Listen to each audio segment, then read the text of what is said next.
E em conexão com a UE, que dia de Hende Humber, Fundação Hende Humber atende com um evento que caminha com o Ministério de Assuntos Sociais e a palavra donando enfoque riba o rol importante de Hende Humber em nossa comunidade.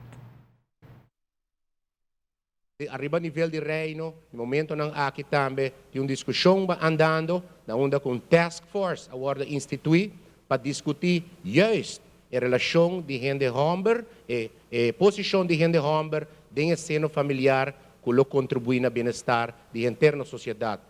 Fator muito importante que arriba a nível de reino também está agora discutir.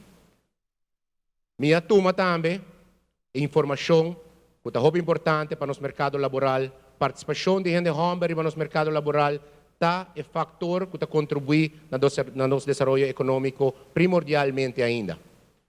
Conferência aqui, minha busca pouco informação também riba é dia aqui que estamos organizar mundialmente. Dia tópico que estamos ressaltar tá que Hende Humber mestre brinca também para gender equality.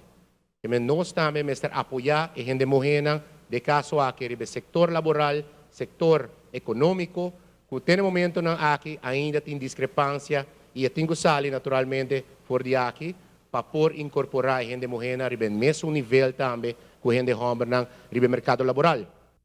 Assim também, ela menciona a igualdade como tem entre Hende Humber e Hende Mulher e sem dúvida a figura de Tata com Hende Humber caminha é mestre tuna é exemplo da nossa futura geração.